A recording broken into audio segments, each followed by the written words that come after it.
Estamos estudiando, hermanos, el libro de Nehemías, estamos en el capítulo 5 y algo que tenemos que entender, hermanos, todos, es que cuando trabajamos juntos en la obra de Dios, no es siempre fácil. Nosotros sabemos esto de nuestra propia experiencia y también lo vemos en la Biblia. Hermanos, aquí en Nehemías, en el capítulo 4, vimos que el trabajo enfrentó una prueba muy grande. Los enemigos de Dios empezaron a perseguir al pueblo con la intención de forzarles a dejar de trabajar. Y la resistencia no cesó en el capítulo 4, sino que vamos a ver que ahora hay un problema más en el capítulo 5. Por supuesto, aún con todo esto, hermanos, no dudamos de la obra de la construcción de los muros, de que se va a terminar, porque en este libro y en el libro de Esdras, los escritores enfatizan que la buena mano de Dios estaba sobre ellos. Así que podemos spoilear la historia, pero lo que tenemos que entender, hermanos, es que desde el principio podemos ver esta verdad. En el primer capítulo del libro de Nehemías se enteró del problema, acuérdense que él se enteró del problema que había allá. Y aunque él no era afectado directamente porque él vivía cómodo, él estaba en otro lado y vivía bien, sin embargo, sí fue afectado porque sintió tristeza por su pueblo. Y vemos que él luego de eso, él oró, él ayunó y pidió al rey si pudiera ir dejando su comodidad y su influencia que tenía en medio del gobierno, en medio del reino, y decidió dejar eso como copero del rey para luego ir y meterse en la incomodidad de Jerusalén destruida. Ahora, hemos visto que Nehemías llega a Jerusalén y pone en práctica su plan, animando al pueblo a que todos trabajaran juntos en la obra. Y lo hacen lado a lado, mano a mano. Pero como hemos visto, no sin ningún problema. Ellos comienzan a enfrentar persecución desde afuera. La persecución de los enemigos de Dios.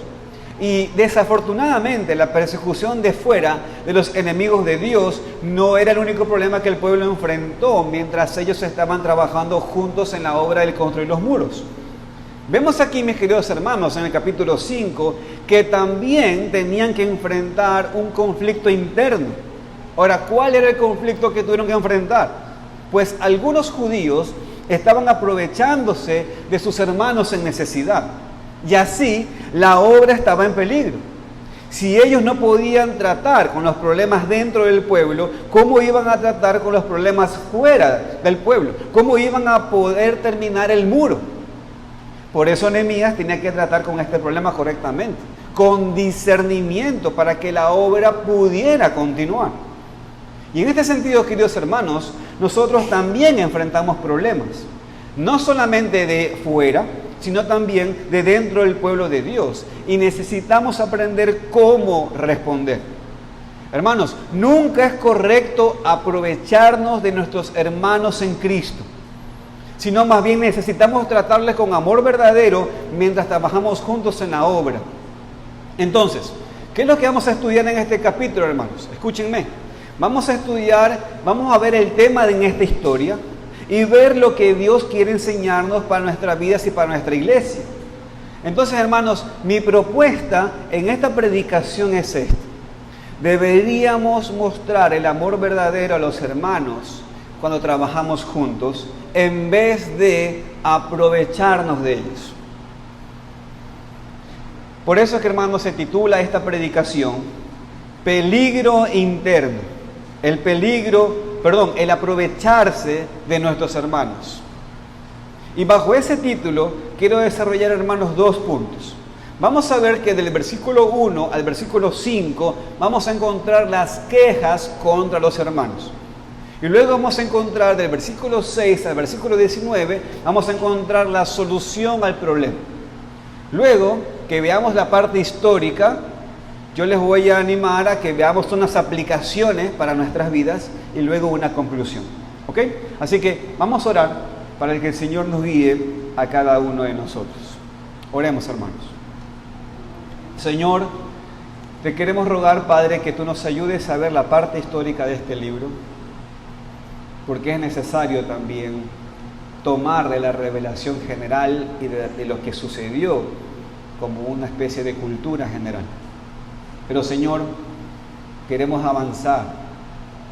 Queremos rogarte, mi Dios, que tu Santo Espíritu nos ayude a ver lo que hay detrás de la historia y que podamos tomar tesoros preciosos que tienen que ver con nuestro corazón y que deben atacarse también a nuestras tentaciones, que las tenemos, que nos vamos a parecer a muchos de estos hombres aquí y que es necesario que seamos advertidos y que tengamos temor de tu nombre. Señor, ayúdanos a ver los asuntos espirituales en medio de esta historia. Te lo rogamos en el nombre de Cristo Jesús. Amén. Leemos, hermanos, los 5 primeros versículos de capítulo 5 otra vez. Fíjense conmigo, versículos 1 al 5. Dice: entonces hubo gran clamor del pueblo y de sus mujeres contra sus hermanos judíos. Había que decía: nosotros, nuestros hijos y nuestras hijas somos muchos, por tanto hemos pedido prestado grano para comer y vivir. Y había quienes decían: hemos empeñado nuestras tierras, nuestras viñas y nuestras casas para comprar grano a causa del hambre. Y había quienes decían: hemos tomado prestado dinero para el tributo del rey sobre nuestras tierras y viñas. Ahora bien, nuestra carne es como la carne de nuestros hermanos, nuestros hijos como sus hijos. Y aquí que nosotros dimos nuestros hijos y nuestras hijas a servidumbre. Y algunas de nuestras hijas lo están ya. Y no tenemos posibilidad de rescatarlas porque nuestras tierras y nuestras viñas son de otros. Hermanos, con todo lo que estaba pasando en la construcción de los muros, con todos los hombres y sus familias, algunos que habían llegado de lejos para trabajar, estaban sufriendo. Y sus familias estaban sufriendo. Algunos habían pedido prestado comida, algunos habían empeñado sus tierras para poder comprar comida, algunos habían tomado prestado dinero sobre sus tierras y viñas para pagar tributo al rey, y algunos se habían dado a sus hijos en servidumbre. Por supuesto, esto no empezó en los 52 días cuando estaban construyendo los muros, por supuesto. Sin duda estos problemas eran ya de muchos años. Pero todo esto se empeoró con la construcción de los muros. Y llegó un momento cuando la gota derramó el vaso y, como dice el texto, hubo gran clamor del pueblo y de sus mujeres contra sus hermanos judíos. Y lo peor de todo esto es que eran quejas en contra de sus hermanos judíos. Personas de la misma carne, como dice el versículo 5, quejas en contra de sus hermanos que deberían haber sido los primeros en ayudar, los primeros en vigilar por el bien de otros, los primeros en ayudar a los pobres, a aquellos que estaban sufriendo. Sus hermanos judíos deberían haber sentido la tristeza, así como Nehemías en el capítulo 1, ¿se acuerdan? Que Nehemías oyó y sintió tristeza y Nehemías estaba en una posición privilegiada, pero Nehemías tuvo esta tristeza y actuó. ¿Y qué hizo Nehemías? Sacrificó lo que tenía, sacrificó sus cosas materiales, sacrificó su comodidad por el bien del pueblo de Dios, pero muchos de estos judíos no lo hicieron. En vez de ayudar, se aprovecharon de sus hermanos. Tal vez en algunos de estos casos no hicieron nada precisamente ilegal, nada precisamente en contra de la letra de la ley, pero sin duda quebrantaron el espíritu de la ley. ¿Cuál es el espíritu de la ley, hermanos? El amor. Amor para con otros, el amor para con los hermanos. Ese amor que Dios le había enseñado desde el principio de su existencia como nación. Y sabemos que la manera en la cual estos judíos estaban tratando a sus hermanos era pecaminosa por cómo Nehemías reaccionó. ¿Cómo reaccionó Nehemías? Se enojó en gran manera, reprendió al pueblo y les hizo jurar a dejar de aprovecharse de sus hermanos en su tiempo de necesidad. Esta situación, hermanos, es muy aplicable para nosotros también. Este capítulo es muy importante para nosotros porque debemos entender lo que sucede acá. Piensen conmigo, hermanos. Los judíos habían pasado por mucho después de su exilio. Regresaron a la tierra prometida, pero todo estaba en ruinas. E inmediatamente enfrentaron resistencia de afuera y también la pereza de sus propios corazones al no querer construir el templo, ¿no es cierto? Ahora, después echaron los cimientos del templo y lo construyeron. Empezaron a reedificar los muros de la ciudad, pero vino el mandato del rey para hacer que se cese la obra. Vino Esdras y ahora Nehemías para proveer liderazgo que necesitan, y aún así los problemas continúan. Vimos la semana pasada que los enemigos de Dios les amenazaban, y frente a esta persecución tenían que tomar pasos prácticos para proteger la obra de Dios. Y cuando habían pasado por todo esto, cuando ningún ataque de fuera tuvo la capacidad de vencerles, ¿saben qué pasó? Bueno, un problema interno sucedió, un conflicto dentro del pueblo de Dios. Hermanos, en este sentido tenemos que darnos cuenta todos de que la Biblia es real. ¿Qué pasa muchas veces cuando trabajamos juntos? Tendemos a tener más conflictos, más dificultades, porque estamos pasando más tiempo juntos. Esta es la razón por la cual cuando hay un conflicto entre hermanos, tendemos a aislarnos, tendemos a alejarnos de la iglesia, tendemos a no querer venir a otras reuniones, ni quedarnos más tiempo del cual es absolutamente necesario. Es como que termina la reunión y me voy de una. Pero esto no es nuevo. Sucedió aquí en Nehemías. Sucedió en Hechos capítulo 6 también, ¿se acuerdan? En el Nuevo Testamento, con la iglesia primitiva.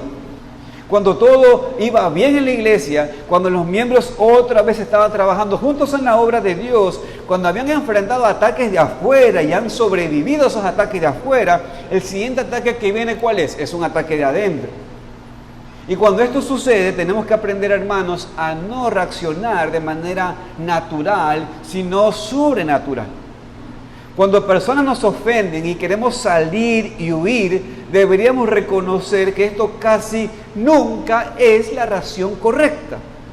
Tenemos que aprender cómo quedarnos y resolver los problemas y guardar la unidad del cuerpo, guardar la unidad del espíritu en el vínculo de la paz. Y mis queridos hermanos, y necesitamos orar por nuestros líderes para que tengan discernimiento y puedan presidir bíblicamente las asambleas de iglesia para dar la solución bíblica y por humildad para nosotros, para que nos podamos someter a los líderes entre nosotros también mutuamente. Nadie dijo que es fácil vivir en este mundo perdido, mis queridos hermanos. Nadie ha dicho que es fácil ser iglesia, no. Trabajamos juntos para el Señor, pero deberíamos mostrar, hermanos, el amor verdadero a los hermanos cuando trabajamos juntos, en vez de aprovecharnos de ellos.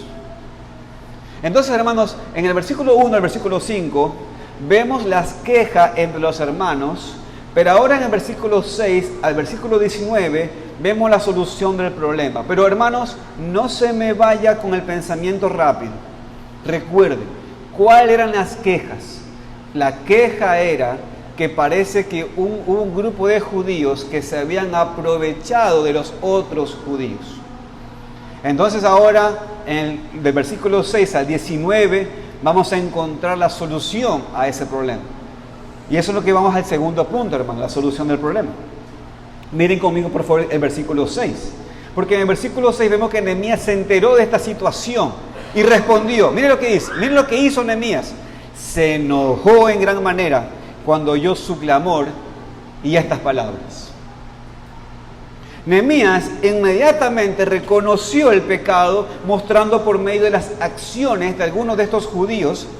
Él, hermanos, reconoció que este peligro, el del conflicto interno del pueblo, era aún más grande que la persecución externa, que es algo que vamos a ver al final del capítulo. Pero por favor, entiéndanme por ahora, hermanos, este punto, porque si no, tal vez no van a entender por qué Nehemías reaccionó como reaccionó y tomó los pasos que tomó. Hermanos, yo quiero su atención aquí. Escúchenme bien. Normalmente son los conflictos internos los que destruyen el pueblo de Dios. ¿Me escuchó?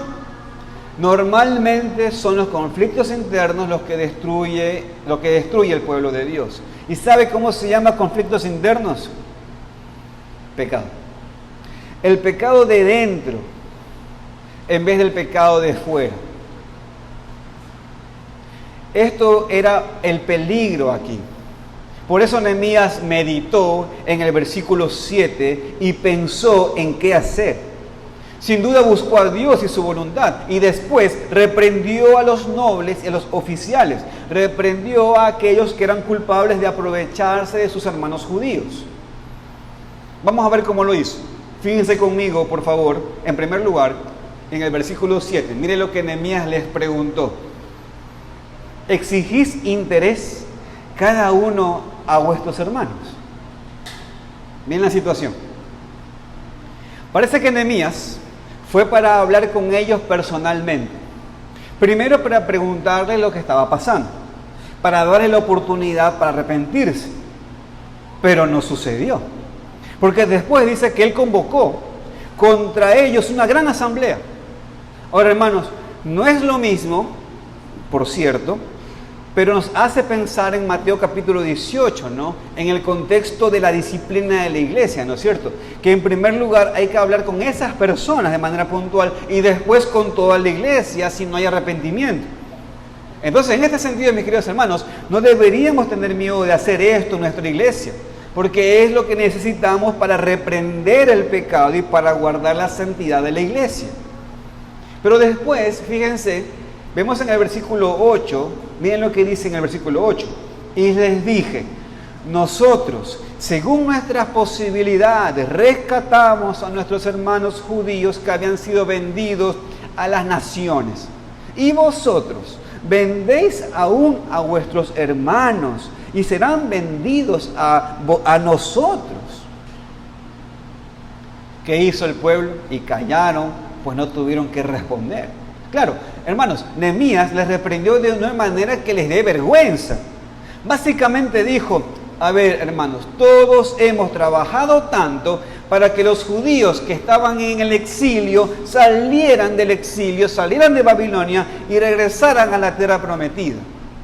Hemos trabajado mucho y hemos visto el poder de Dios en el regreso de los judíos de su cautividad para estar libres otra vez en su tierra. Y ahora, ustedes quieren esclavizarles a ellos otra vez, esclavizarles a sus propios hermanos en su propia tierra. Y claro, y con razón, dicen ellos, que callaron, pues no tuvieron que responder. A veces, hermanos, necesitamos ser reprendidos con fuerza por el líder espiritual, aún a veces enfrente de todos, para que nos demos cuenta de la maldad de nuestros pecados y la manera en la cual han afectado a todos los demás. A veces, hermanos, es necesario. Después, en el versículo 9, Nehemías les muestra por qué era pecado lo que estaban haciendo. Fíjense conmigo, hermanos. Y dije, no es bueno lo que hacéis. No andaréis en el temor de nuestro Dios para no ser oprobio de las naciones enemigas nuestras. Aquí Nehemías señala cuál es el pecado. Fíjense conmigo, hermanos. Nehemías dice, no es bueno lo que hacen. Nehemías, con autoridad de Dios, mostró a estas personas su pecado. Le mostró dos razones por las cuales en verdad es pecado. Dijo, no andaréis en el temor de nuestro Dios. Estos hombres, hermanos, no estaban viviendo en el temor de Dios. Alguien se estará preguntando, ¿y qué es temer a Dios? Es esto, es conocer quién es Dios. Y el conocer quién es Dios lo sabemos por su voluntad. Y su voluntad está en los 10 mandamientos. Y el espíritu de los 10 mandamientos, ¿sabe cuál es? Amarlo a Él y amar al prójimo. Ahí está. Temer a Dios es conocer a Dios y conocer su voluntad. No conocer su existencia, no, sino conocer su voluntad. Y su voluntad son los 10 mandamientos. Y el espíritu de los 10 mandamientos es amarlo a Él y amar al prójimo. Y en esto no se estaban moviendo estos hombres judíos, sino que estaban solamente enfocados en sí mismos y sus deseos y ambiciones y su codicia, su amor hacia lo que tenían como objetivo, que en este caso eran las riquezas. No estaban viviendo de manera que reconoce que toda su vida estaba delante del rostro de Dios, que Él veía todo lo que estaban haciendo, no. Ellos tenían un objetivo y por ese objetivo arrasaron e hicieron lo que hicieron. Y la otra razón que Nehemías menciona, hermanos, es la falta de testimonio frente a los incrédulos. Miren lo que dice el texto: para no ser oprobio de las naciones enemigas nuestras. Hermanos, escúchenme, esta forma de tratar que tuvieron estos judíos contra sus paisanos judíos era un mal testimonio para las naciones paganas, al ver a los judíos actuando con falta de amor, aprovechándose de los pobres, enriqueciéndose de sus hermanos en necesidad. Hermanos, el problema no era solamente la crisis de sus hermanos, sino también que sus acciones decían quién era su Dios, pues. Y hermanos, estas dos cosas también nosotros deberíamos controlar. Debemos entender que debemos controlar nuestras acciones, incluyendo específicamente lo que vemos aquí, cómo tratamos a nuestros hermanos en necesidad. Deberíamos hacer todo y tomar todas nuestras decisiones, pero en el temor de Dios.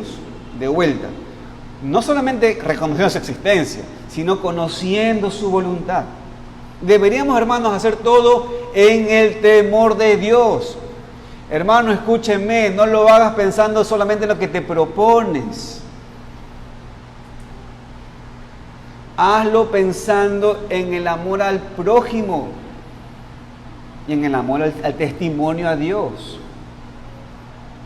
Sabiendo lo que Él ve todo, sí, pero necesitamos, hermanos, actuar conforme a su ley, conforme a que somos sus hijos, y también siendo conscientes de nuestro testimonio al mundo perdido.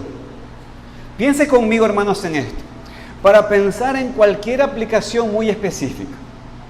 Pregunto, ¿no sería un testimonio impresionante para el mundo incrédulo si un cristiano, miembro de la iglesia local, no tuviera que pedir prestado dinero cuando estuviera en verdadera necesidad, porque sus hermanos en Cristo y su iglesia proveerían por todo lo que necesita? ¿No sería un buen testimonio eso, hermanos? Ojo, no estoy hablando de que quieras hacer un negocio, eso es otra cosa. Eso es otra cosa. Hacer un negocio significa que tú estás queriendo crecer tu capital, ¿se entiende? O estás queriendo tener un capital para luego tener rédito. No estoy hablando de eso. Estoy hablando de cuando tú estás en una verdadera bancarrota, cuando estás en bancarrota. Hermanos, es de buen testimonio cuando un hermano miembro de la iglesia, estando mal económicamente, verdaderamente mal económicamente, no como una vez la hermana allí, pobre hermana allí, después cuentas ese dato. La hermana allí le pidieron casi, ¿no? Había una persona que no tenía necesidad y casi. Pero hermanos, cuando realmente tienes una necesidad, no es de buen testimonio cuando un hermano miembro le pide dinero prestado afuera. No es de buen testimonio, hermanos. Porque eso nos muestra muchas cosas. Una de esas cosas es que los demás hermanos no saben lo que está pasando con ese hermano. Pero hermanos, esto sería un gran testimonio a los demás si nosotros estamos velando por estas cosas. Por supuesto, no siempre sabemos quién realmente lo necesita, pero es casi siempre mejor hacerlo por medio de la iglesia, por medio de sus líderes, por medio de sus oficiales. Pero podríamos ofrendar aún más para que tengamos la capacidad como iglesia de ayudar a personas para que no tengan que pedir prestado de los impíos, sino que puedan tener sus necesidades suplidas por medio de la generosidad del cuerpo de Cristo. Esto, mis queridos hermanos, glorifica a Dios y por supuesto que es un testimonio impactante al mundo. Hermanos, yo quiero decirles una vez más esto y recordarles una vez más esto a mis hermanos miembros que lo saben y que todos los demás puedan beneficiarse de recordar esto. ¿Saben cuáles las herramientas que Dios dio para que el mundo pueda ser conquistado con nuestro testimonio? 2, la predicación y el servicio. Y para la predicación Dios ha puesto oficiales llamados pastores para predicar la palabra de Dios, y ha puesto a diáconos para que el servicio funcione. Hermanos, si tenemos necesidades, no debe ser el Estado en primer lugar a quien se debe cargar estas cosas. Nunca ha sido el Estado la institución para estas cosas. Siempre ha sido la institución privada y en este caso la iglesia.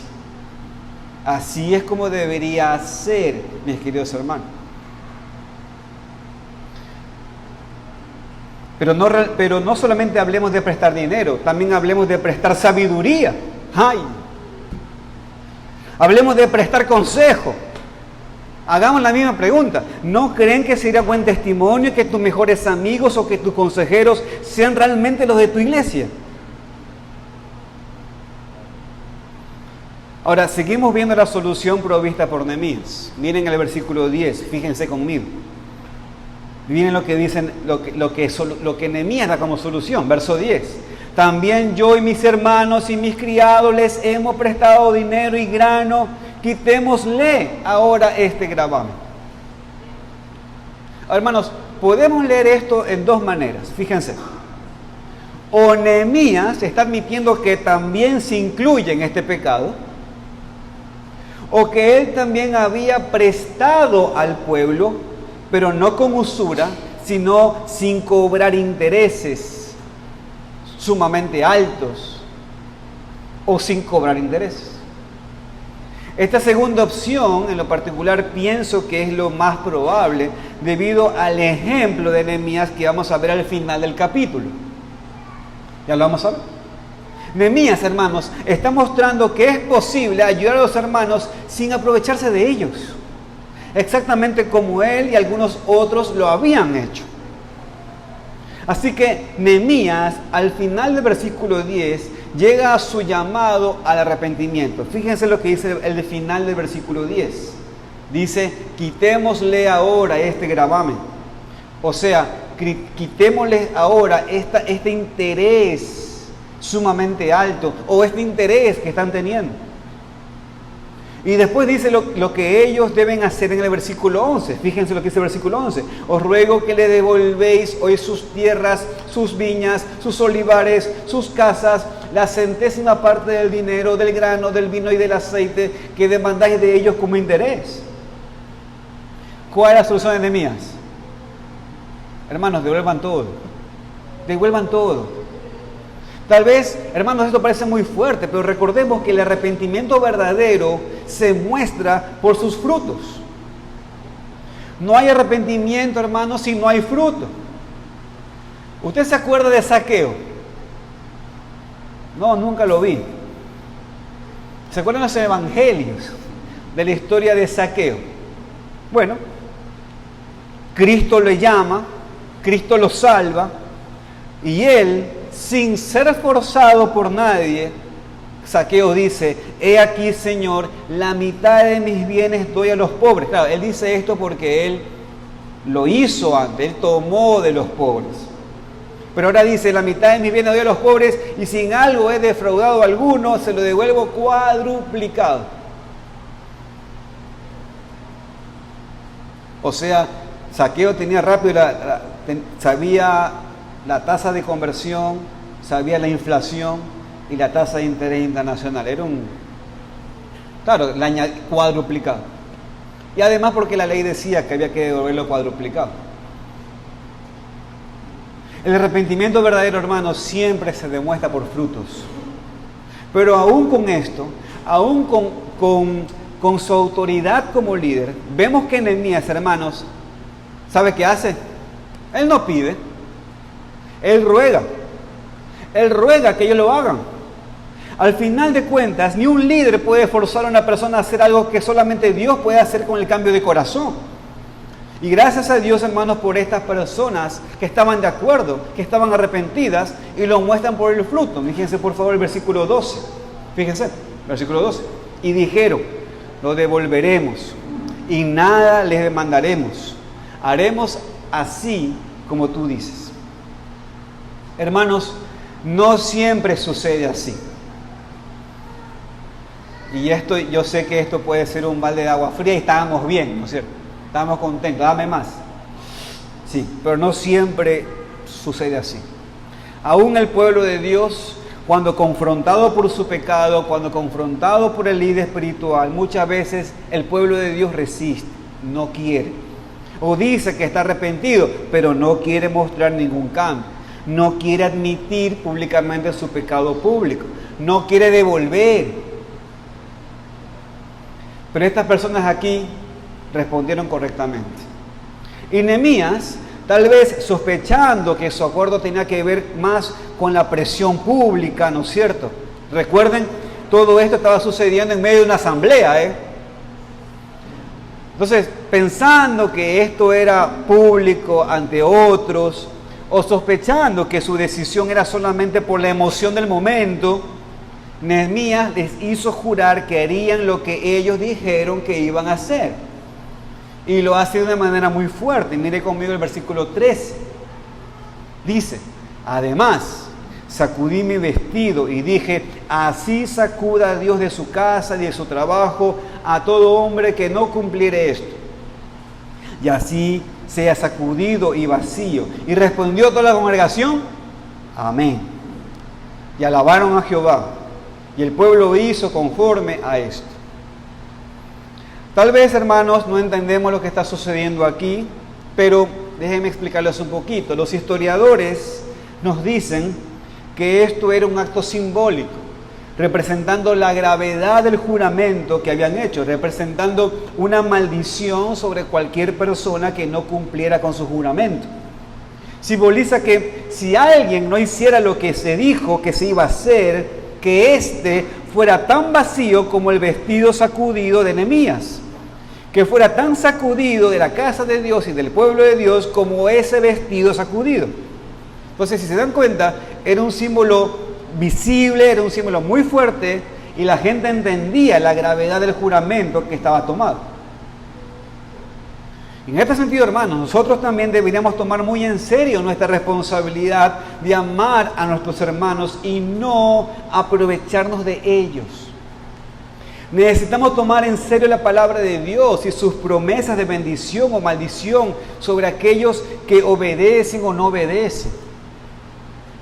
Por supuesto, hermanos, ahora vivimos en el tiempo del Nuevo Testamento, es verdad. Y no estamos bajo la maldición, sino salvos por la sangre de Cristo, nosotros los que somos el pueblo de Dios. Es verdad, ningún cristiano verdadero puede perder su salvación, amén. Ni temer estar bajo la ira de Dios, amén. Pero de todos modos, hermanos, los avisos de la Biblia son serios y deberíamos considerarlos seriamente. Y finalmente, hermanos, en la conclusión a este capítulo, Nehemías muestra cómo él había mostrado un ejemplo de cómo tratar a los hermanos. Nos dice en los versículos 14 al versículo 18, hermanos, que él no se había aprovechado del pueblo, como los gobernadores anteriores, sino que aún había provisto comida necesaria para los oficiales que le visitaban constantemente, pero de su propia cuenta, en vez de usar el dinero del pueblo de Dios. Él ponía de su bolsillo. Ahora, hermanos, ¿se pudo entender la historia? ¿Sí? ¿Se entendió la historia del capítulo 5? La hemos narrado y le hemos dado unos toques, ¿no es cierto? He terminado entonces de mencionar el entendimiento histórico de los hechos aquí. Pero ahora, hermanos, déjenme darles unas aplicaciones a esta historia. Hemos considerado la historia.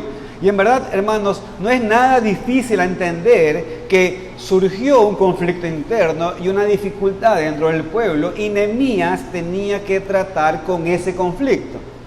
Vimos qué fue lo que causó el problema, vimos lo que Nehemías hizo para resolver el problema. Ahora quiero, hermanos, que pensemos en esta parte final del mensaje, de esta predicación, en cómo todo esto nos aplica de manera muy específica. Por supuesto, hemos visto algunas aplicaciones mientras hemos estudiado el capítulo, pero quiero ahora que meditemos en estas siguientes aplicaciones. Hermanos, quiero su atención aquí, porque nos vamos a poner un poquito, puede ser incómodos. Hermanos, tenemos que reconocer en primer lugar la realidad de los conflictos internos dentro del cuerpo de Cristo. Vimos aquí que el pueblo de Israel había enfrentado la persecución de afuera y lo iban a seguir enfrentando, sin ceder. Pero ahora surgía un problema más peligroso y vemos aquí la disensión, vemos problemas dentro. Y repito lo que dije, hermanos, el peligro del conflicto interno es más fuerte y más peligroso para una iglesia cuando aún tiene persecución de afuera. A veces, hermanos, son nuevos problemas que surgen cuando empezamos a trabajar juntos. Pero muchas veces es como vimos aquí, problemas que han estado tal vez por mucho tiempo en el fondo, pero surgen como un conflicto más grande cuando otra vez empezamos a trabajar juntos y pasamos más tiempo juntos y la obra está avanzando. Hermanos, escúchenme, el tiempo no resuelve el problema. El tiempo no resuelve el problema, hermanos. Esto es importantísimo que usted lo pueda tener en cuenta. Es la sangre de Cristo la que resuelve el problema, por medio de arrepentimiento y hacer la voluntad de Él, hermanos. El tiempo no resuelve los problemas. Y hermanos, esto no es coincidencia. Lo vemos aquí en Nehemías como un ataque en contra de la obra de Dios, pero también lo vemos en Hechos 6, en la iglesia primitiva. Recordemos una vez más lo que sucedió en Hechos 6. La iglesia del Nuevo Testamento estaba apenas comenzando, Dios estaba bendiciendo mucho a esta iglesia, muchos estaban siendo salvos, la iglesia estaba creciendo. Pero leemos en Hechos 6 esto: en aquellos días, como creciera el número de los discípulos, hubo murmuración de los griegos contra los hebreos, de la viuda de aquellos eran desentendidas en la distribución diaria. Fíjense, un problema interno, necesidad económica dentro. ¿Coincide esto, hermanos? ¿Es coincidencia? Para nada.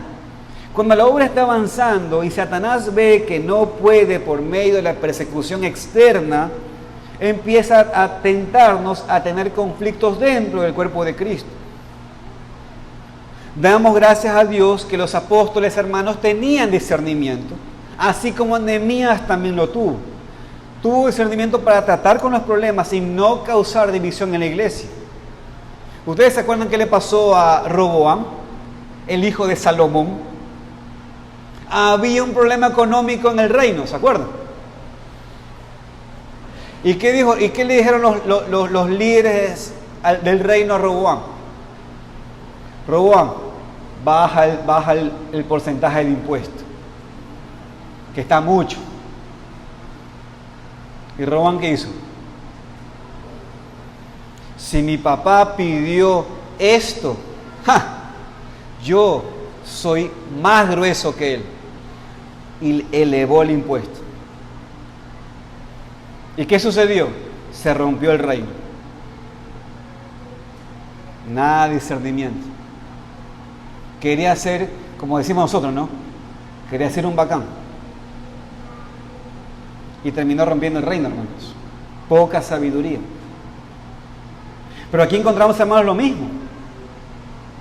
En este sentido, hermanos, nosotros debemos orar por mucho discernimiento para los líderes de nuestra iglesia y para la iglesia en general, para saber cómo tratar con problemas internos y después que nos sometamos a las decisiones juntos del liderazgo, así como al pueblo, como vemos aquí en Hechos 6. Y esto, hermanos, nos lleva a otra aplicación. Hermanos, Nehemías como líder tenía el derecho de hacer lo que hizo. O sea, tenía el derecho de reprender al pueblo, confrontándoles con su pecado y demandando reparación y cambios. Tenía el derecho de reprender a estas personas públicamente y hasta hacerlas jurar que lo iban a hacer para que vean la importancia. Y en este sentido, hermanos, quiero que sepan esto. Los hermanos de la Iglesia Bautista Solo a Dios la Gloria, es verdad, no son perfectos. Los líderes de la iglesia que tienen más responsabilidades tampoco son perfectos. Futuros oficiales de la Iglesia Bautista Solo a Dios la Gloria tampoco serán perfectos. Pero quiero que lo oigan todos, hermanos, aquí. Cristo, como cabeza de la iglesia, a los llamados le ha dado el poder para el gobierno y para el establecimiento de la iglesia y el culto debido a su nombre y para el orden en la iglesia. Por tanto, Cristo le ha dado autoridad delegada de Dios a la iglesia para dirigir. Por lo tanto, nos equivocamos, sin duda. Pero no cada vez, ni en cada decisión, y solamente porque a veces no te gusta la decisión, o no te conviene, o no cumple lo que quieres, o lo que quieres para tu familia, no significa que la decisión de la iglesia es incorrecta. Tenemos la responsabilidad, la carga de cuidar a todos, y tenemos que tomar decisiones para el bien de todos. Y a veces esas decisiones son duras. Pero créeme, mi querido amigo y mi querido hermano, no es contra ti de manera personal. Es contra la serpiente antigua que está detrás de ti y que está acechándote, que no la ves. Pero la iglesia lo ve.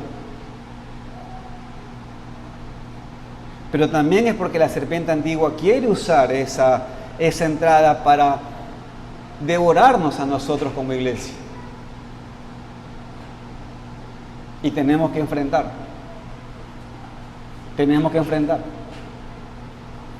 Por lo tanto, así como Nehemías tenía el poder para hacerlo, escuchen todos, los miembros de la Iglesia Bautista Sola de Gloria también tienen el poder para hacerlo.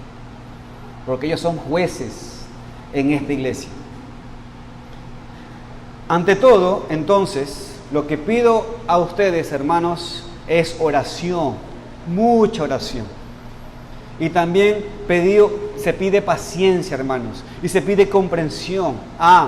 Pero también se pide obediencia. Acompáñenme un texto, que a lo mejor te dice, ¿qué tiene que ver con los hermanos de la iglesia? Acompáñenme por favor a Hebreos capítulo 13, versículo 17.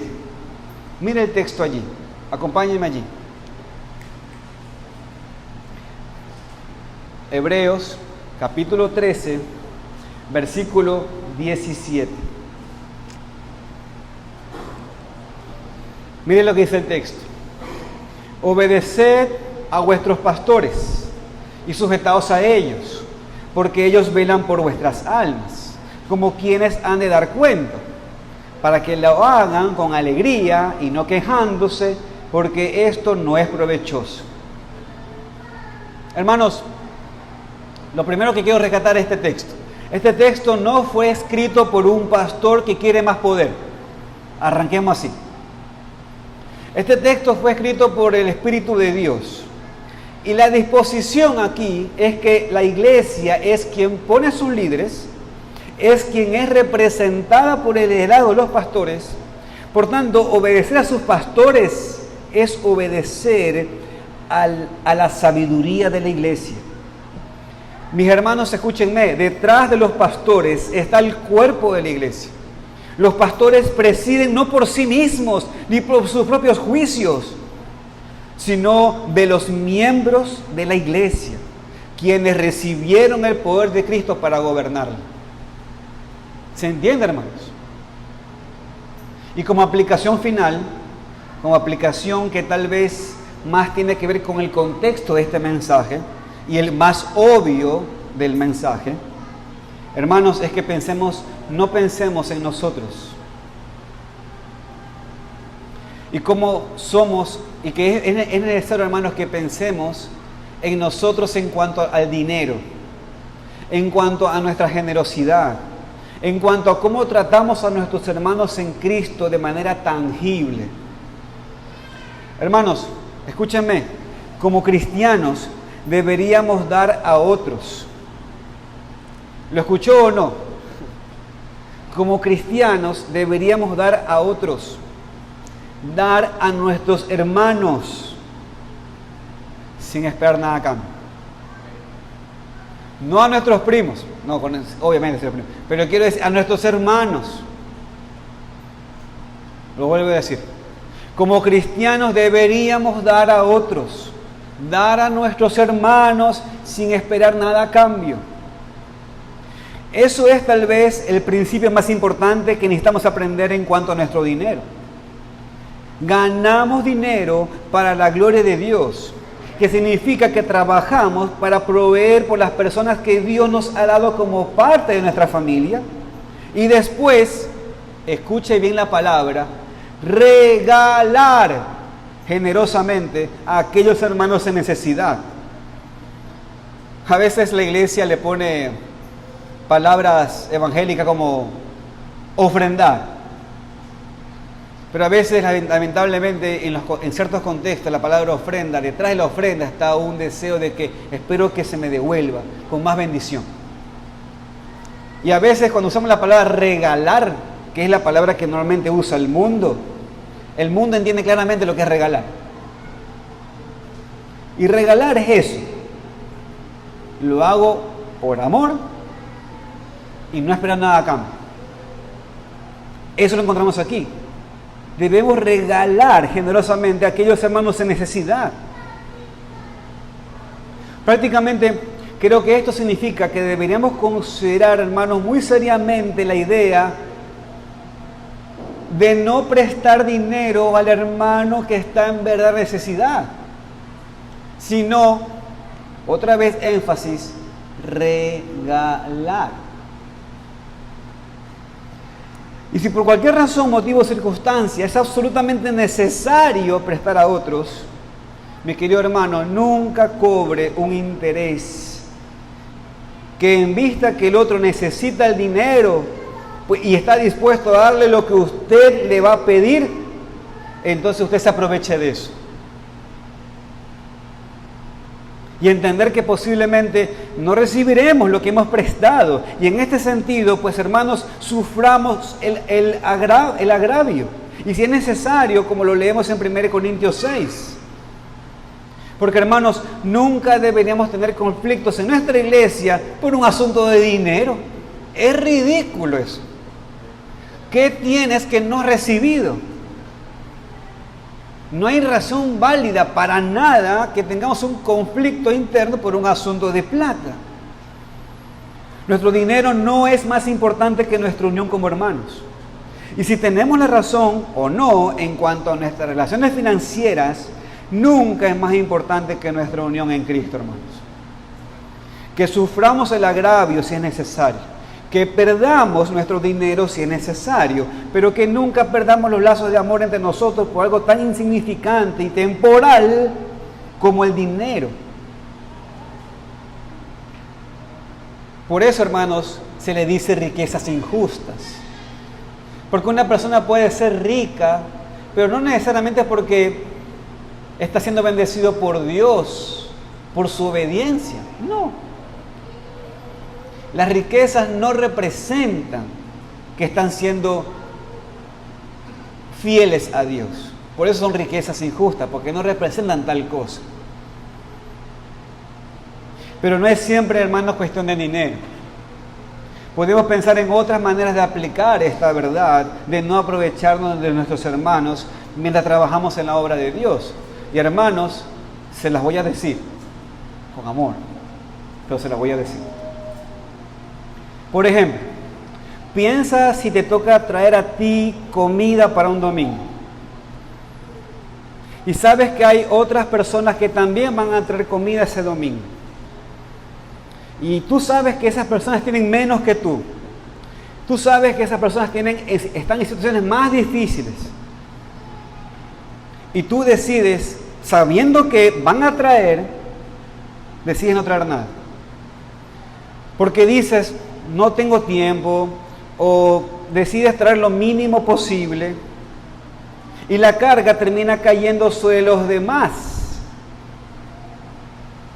Pero no decidiste cumplir tu responsabilidad a pleno. Pudiste haber hecho más, pero tú sabías que la hermana o el hermano va a traer. Eso es aprovecharse de los hermanos. O puedes pensar en la situación cuando no ofrendas, como deberías. Hermanos, la Biblia dice que estás robando a Dios. Eso es lo más importante aquí en esto que acabo de decir. Pero también estás haciendo la vida más difícil para los hermanos. ¿Sabes por qué? Hermanos, ¿ustedes saben para qué se recoge ofrendas?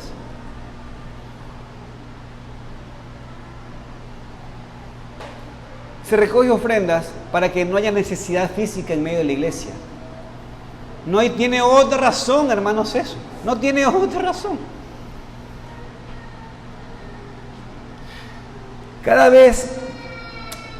vez, hermanos, que se menciona el tema de la ofrenda y nuestra responsabilidad de dar y lo que la iglesia necesita, algunos aquí podrían dar más y no quieren hacerlo.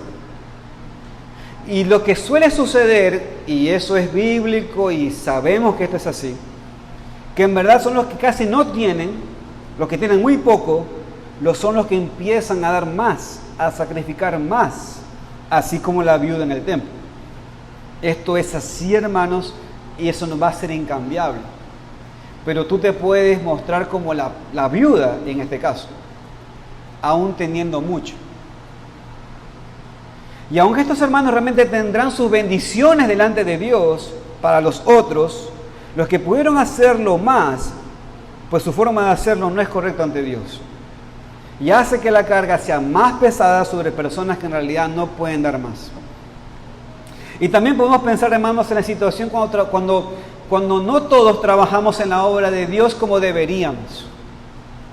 Los que tienen más pasión para la obra sacrifican aún más de su tiempo, sacrifican más de su trabajo y a veces más de su familia para ayudar en la obra de Dios. Y no es correcto que unos pocos hagan la mayoría de las cosas en la iglesia. Y por eso no pueden pasar tiempo con sus familias como necesitan. O cuando hay otros que también deberían estar trabajando en la obra de Dios. Eso también es aprovecharse de los hermanos. Es decir, cuando algunos no trabajan, otros tienen que hacerlo, ¿no es cierto? ¿Estamos de acuerdo con eso?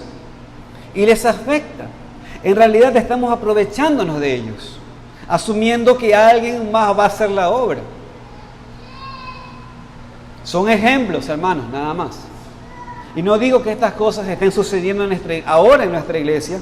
No digo que hacemos mal todo lo que he dicho, hermanos, para nada. Pero son ejemplos que claramente el Espíritu Santo nos da como aplicación y que sin duda alguna muchos de nosotros sabemos que esto sucede. Y sabemos que esto sucede, ¿saben por qué? Porque también tenemos una familia. También está la esposa que es aprovechado por el esposo. También está el hijo, el hermano, un hijo en medio que se aprovecha que el otro es más hacendoso, como decimos nosotros, y se aprovecha de eso. Sabemos eso. Y si tomamos de ese ejemplo, lo podemos trasladar tranquilamente a lo que sucede en la iglesia, hermanos. Así que, en este sentido, hermanos, cuidado con aprovecharnos de nuestros hermanos en la iglesia y también cuidado, hermanos, con aprovecharnos de nuestros líderes en la iglesia. Y mientras terminamos pensando en este tema, hermanos, que demos gracias a Dios que Cristo sí se sacrificó por todos nosotros para salvarnos, en vez de solamente pensar en sí mismo y en sus necesidades y en sus comodidades. Cristo no se aprovechó de nosotros, aunque somos su creación y Él puede hacer lo que quiera con nosotros y fuimos hechos para Él y por Él, pero Él no se aprovechó de nosotros, sino que se humilló y se entregó a sí mismo por nosotros, sacrificó todo para darnos la salvación. Y hermanos, no hay regalo más grande que la vida de Cristo y su sacrificio en la cruz para que tengamos la salvación. Así que mis queridos hermanos, tomemos a Cristo como el ejemplo del que se sacrificó por nosotros. Una vez más, Él es el verdadero Nehemías, mis queridos hermanos. Como conclusión entonces, hermanos, que Dios nos ayude a mostrar el amor verdadero a nuestros hermanos cuando trabajamos juntos en vez de aprovecharnos de ellos. Amén. Amén, hermanos. Que el Señor tenga toda la gloria en estas cosas. Vamos a orar.